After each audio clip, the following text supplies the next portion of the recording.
Everything I say is based on my own opinions and experience. I'm not speaking for the public, and my feedback should be treated as such.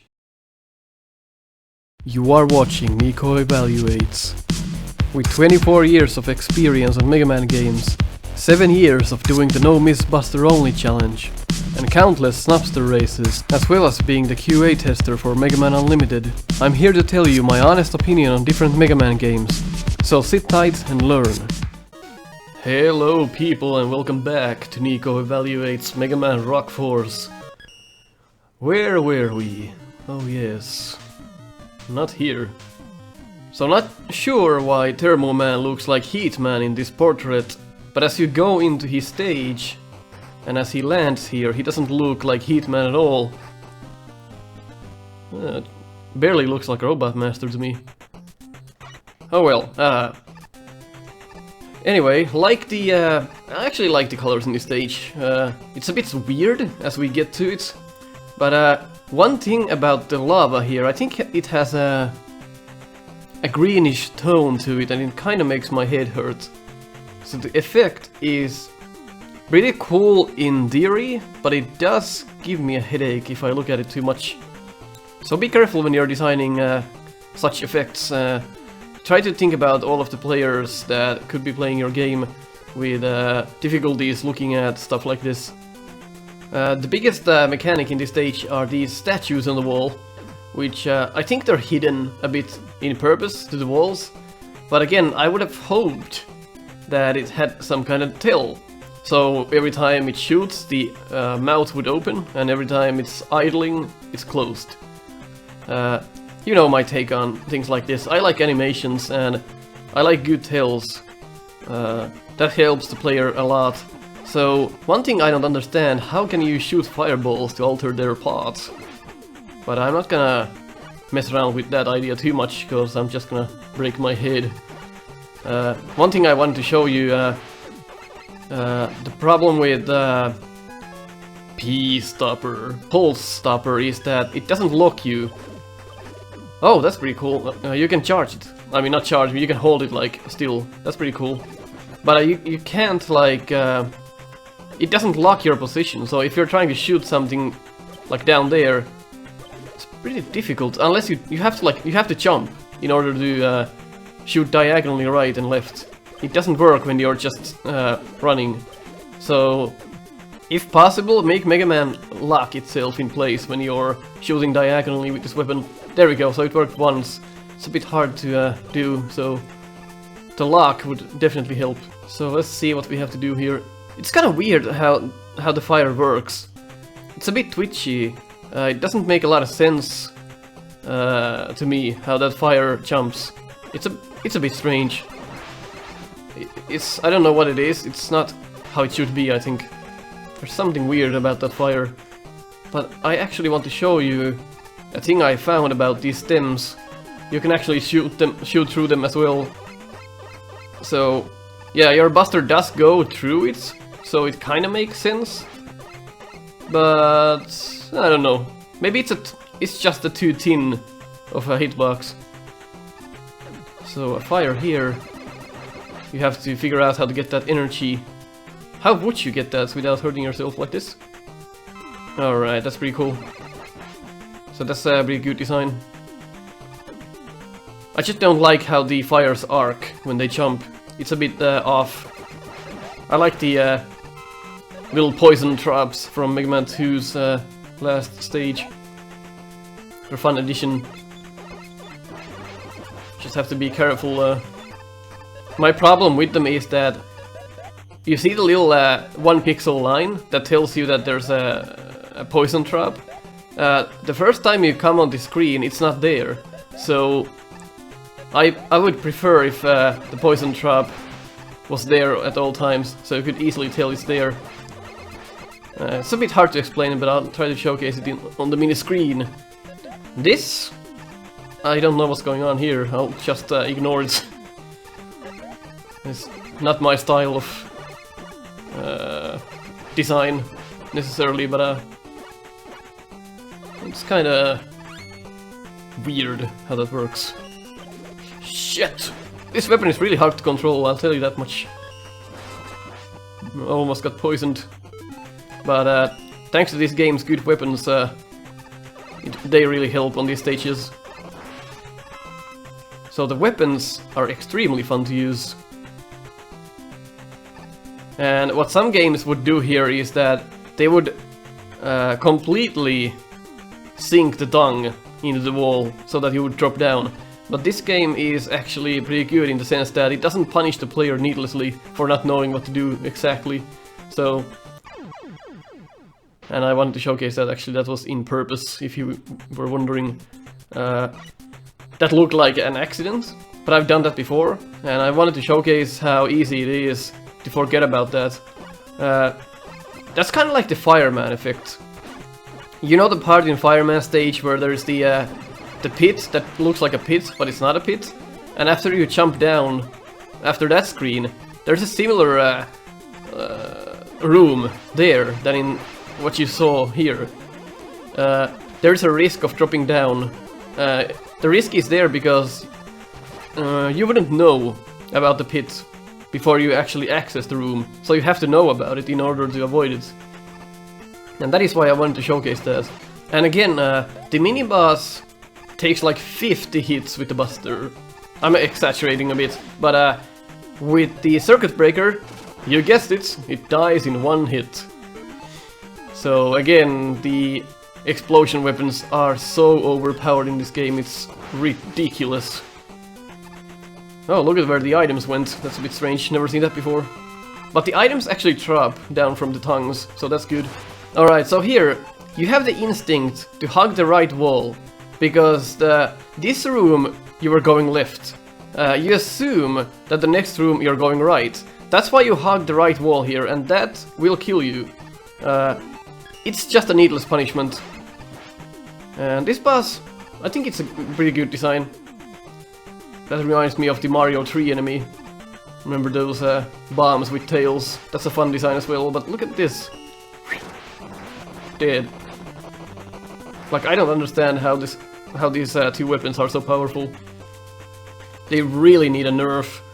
Because what ends up happening is that whenever you feel like it's too hard, you'll just start killing stuff with the explosion weapons and you get off the hook.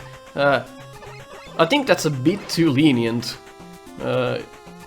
You should make your player learn the gimmicks of your stages rather than providing an easy way out, if that makes any sense. Because right now those weapons are so powerful that you don't have to necessarily learn all the things about the stages. You can just kill everything in one hit and not worry about it. So I don't have any comments on the design. I'm not sure what's going on. Why are we inside someone's mouth? It's beyond me. Maybe someone has an explanation. I haven't checked the lore of this game too much. But actually the design I kind of like here. It makes you think, it makes you want to rush. I like those kind of things when it's in small sections like that. So the design there I liked. Again, not sure what's going on here in the background, but the colors are pretty nice. The pink with the green goes pretty well together. So another mini-boss. So this stage has two. And again, you can just kill this boss with the Circuit Breaker, but let's try to kill it with something else actually. That could be fun. So let's see how the weapons fare. That's pretty shitty. Shield weapon probably is gonna kill it soon because I dealt so much damage. I really like that sound. I think that's straight from Mega Man 4, because I'm so familiar with that sound. The sound when you hit an enemy. I can tell it's from Mega Man 4. Not sure what's going on here. Like, did the developer forget about this part, or what is this? Just a background with some red. Are we going through someone's intestines, or what's going on here? Where's the graphics? And suddenly we're out. So we're out the shithole. I'm not sure what the hell is going on here with the design, but what does this have to do with Dermo Man? The design is very strange. But this stage does feel like a normal Mega Man stage, so I'll give it that. This is a pretty tricky room. There's 3 things you have to watch. You just have to get there. be careful of all the things that are going on here. Of course, when there's many things, it's pretty hard to adjust to. Does this tongue vanish all the way? No, it doesn't. Alright. There we go. We should be almost at the boss. There we go. Oh! I would have loved if you could have destroyed these blocks with the explosion weapons as well, but now you can't. But that's just a minor thing that I would have liked to see. Because, oh well. But it's a stage mechanic, so I understand. Oh look! Even though the tongue completely vanishes inside the mouth, you can still stay on it. So I think that's okay with me. How do you break this thing? What a shit show. So Thermo Man is an okay boss. It's better than some you've seen thus far. It's a bit weird looking. It doesn't fit the Mega Man franchise again, I don't think. It doesn't look like a normal Robot Master to me, it looks like a boy in a costume. But I think the fight is pretty fun. Easy tells, fun mechanics, fun to battle. This reminds me a bit of Concrete Man, and that's a fight I like. But all in all, pretty fun boss. It's just a bit of a weird one, what comes to design. But otherwise, really enjoy this one. I think he might land... I think he might try to land on top of you, I'm not sure. We should test it out on this one, so let's see. If we just go under him, is he gonna jump straight down? Let's test that theory. Actually, he is. Let's try that again. I wanna actually see if I'm right. That's a really cool addition, if that actually works like that. Yeah, I think it does. So, it doesn't have that much RNG what comes. So if I'm here...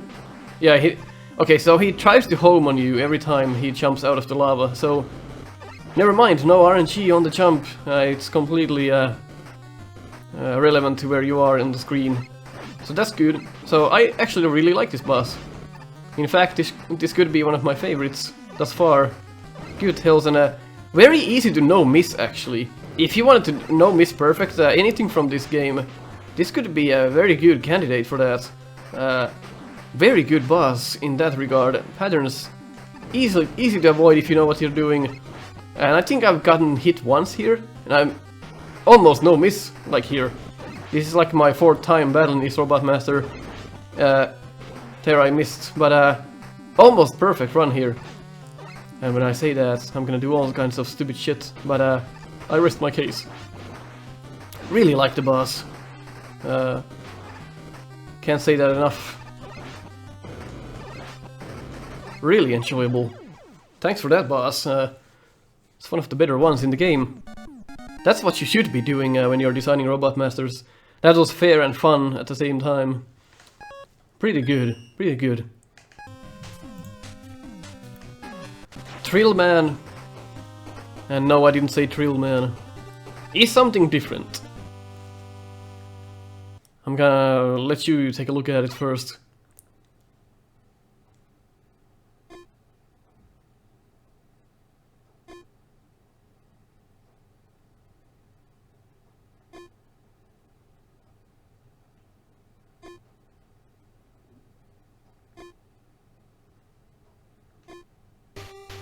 Alright. Again, with the weird mechanics. Not my favorites, but if somebody else liked this, then cool. Just not for me. I don't like this kind of thing. I just want to jump and shoot. So any mechanic that's built in on some of these stages... So the ladders look cool, but they have one problem. And it's up here. I don't know what these are, like glue sticks or something? Don't make sense to me. But I was, like the first time I played this stage, I was stuck here. I was like, okay, where am I supposed to go? I didn't realize these are ladders. I had no idea. So, they don't look enough like ladders to me. So if the head hits the spikes here, it takes damage. 6 hits and it's dead. Every time you press the B button it goes up. Doesn't matter if you're sliding or something, it still goes up. So you have to keep that in mind. it's just, I just don't like these kind of things, so I really can't evaluate this to the fullest. But I'm sure you'll understand. So it's another bit of a let's play-ish stage here, because I'm a bit biased when I don't like this. So how would you get that E-tank? I think you have to scroll to the right first. Let me see if that's possible. So here and then keep doing this. So some of the mechanics are really cool, but again, it's not for me. This is not what Mega Man is for me. Mega Man is going back to the past and reliving those memories again. It's not about necessarily gimmicks like this, and that's why Portman was pretty hard for me to enjoy. Like someone said in the comments, once you do the puzzles once, then any other consecutive try you're gonna do or playthrough, you're not gonna enjoy them. So, because you know how they work already. I didn't enjoy them the first time either, so... Alright, how do you... Okay. I really didn't find anything I could evaluate in this, but it's just gonna be one of those Let's Play stages for this series, because the stage doesn't necessarily have anything wrong with it, it's just... because you have to constantly fire, it gets old pretty fucking fast. You just have to keep pressing the B button pretty much, so that's exhausting, and it's a bit... I just don't know what the appeal is here. It's just not for me. Let's kill these guys quicker so we can get rid of this stage. Again, nothing against the developer here, it's just my own opinion, I just don't like this. So I'm not gonna evaluate it that much. If there's something I can find aside from the mechanic here, then of course I'll do that. But the stage again is pretty solid. I would have enjoyed this more without the gimmick. I'm not even sure what to do here. Okay. Surprised I actually made that. Because I can see how this is pretty cool to someone, but it's just not for me. This is... I could have like killed the shield attacker with weapons, I suppose, but here we are. Oh shit. Is that the boss already? What a short stage as well. Look at that. That stage was over in like a minute. So not much I can talk about there. The boss, however, I don't like how the whole fight is 10% of the screen estate, pretty much. And that's his tail. When he panics, that means there's a wall coming up. You can react to that in time. It depends on where you are at the screen at that point. He doesn't have any tell on what kind of balls he's flinging out. So, like that, how do you dodge that? But he doesn't have any kind of tell on what kind of attack he's doing. So that kinda makes this fight difficult. I like the design, I like that short on top of a train. Because we've seen that on other Mega Man games where in the end credits or beginning credits he's on top of a train. So that's a cool thing to have. But I'm not sure it works fully in a boss fight. It's like, how do you dodge the wall with such minimal space? It is possible, but you just get trapped a lot in this fight, and maybe make... like, you don't need the whole train in the shot. You can easily just have the upper part of the train in the shot, and that way you have more screen estate to fight the boss, and you still understand that you are on top of a train, even though the whole train is not visible. So the design here I don't agree with. It's way too punishing. It's like pretty cool, I give it that, but this problem could have been easily avoided by just not having as much of the train in the shot. So just pan the screen down more, so you have more space to battle. It's a good thing though. Can you even jump over him? I wanna see this. Let's take the E-tank and try to jump over him and see. Because if you can, then that helps somewhat. Ah, damn it. Okay, so you can jump over him at least at times, but it's not gonna help you that much. It's just a weird battle. There we go. A fun design. I like the colors and the terrain here, but if you agreed on the things I said, leave a like. And if you disagreed on what I said, leave a dislike. I'll catch you on the next one.